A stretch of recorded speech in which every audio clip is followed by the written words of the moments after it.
আসসালামু আলাইকুম। আজ আমার অনেক পছন্দের একটি খাবার ইলিশের কোরমা করে দেখাবো। যারা ইলিশ খেতে পছন্দ করেন আশা করছি তাদের ভীষণ ভালো লাগবে। আর এই ইলিশের কোরমাটা সাদা পোলাও দিয়ে খেতেই সবচেয়ে বেশি ভালো লাগে।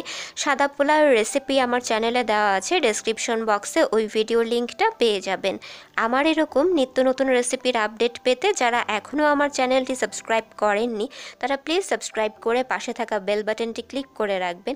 এতে করে আমি যখনই নতুন কোনো রেসিপি আপলোড করব আপনারা সাথে সাথেই নোটিফিকেশন পেয়ে যাবেন।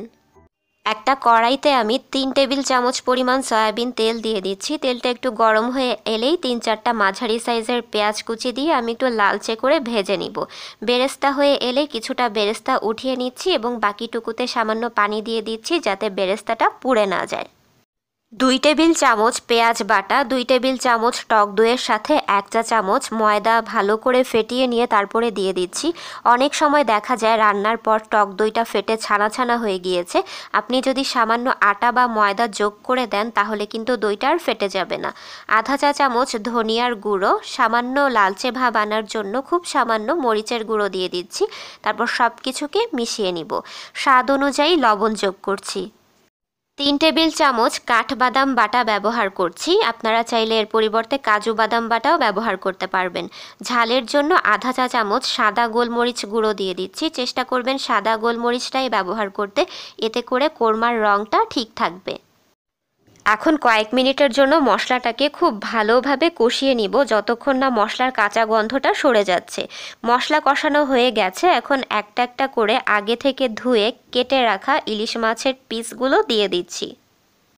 এখন চুলার আঁচটা একটু কমিয়ে দিয়েছি। একটা খুন্তির সাহায্যে আস্তে আস্তে করে মাছগুলোকে একটু উল্টে পাল্টে মশলার সাথে একটু হালকা করে কষিয়ে নিব। জাস্ট 2 মিনিটের জন্য একটু কষিয়ে নিচ্ছি। 2 মিনিট পর আমি আধা কাপ পরিমাণ তরল দুধ ঢেলে দিচ্ছি। এখন মাঝারি আঁচে মাছগুলো সেদ্ধ না হওয়া পর্যন্ত রান্না করতে থাকবো।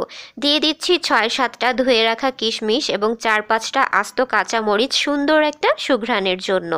ইলিশ মাছ রান্না হতে বেশি সময় লাগে না, আমার প্রায় 6 থেকে 7 মিনিটের মতো লেগেছে। খুব বেশি সময় জাল দিলে মাছগুলোর ঘ্রাণটাও চলে যায় এবং স্বাদটাও নষ্ট হয়ে যায়। তো আমার রান্না হয়ে গেছে। শেষের দিকে আমি আধা চা চামচ চিনি দিয়ে দিচ্ছি, এতে করে টক দইয়ের টক ভাবটা কেটে যাবে। আপনারা চাইলে আধা চা চামচ ঘিও যোগ করতে পারেন, তবে আজকে আমি আর দিচ্ছি না। এখন আমি চুলা থেকে নামিয়ে আপনাদের পরিবেশন করে দেখাচ্ছি।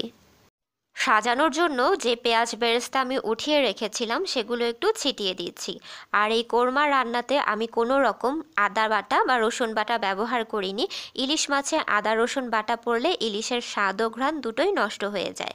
তো দর্শক, তৈরি হয়ে গেছে দারুণ সুস্বাদু ইলিশের কোরমা। রেসিপি সংক্রান্ত কোনো প্রশ্ন থাকলে অবশ্যই আমাকে কমেন্ট করে জানিয়ে দিবেন। আজকের মতো তাহলে বিদায় নিচ্ছি। আল্লাহ হাফেজ।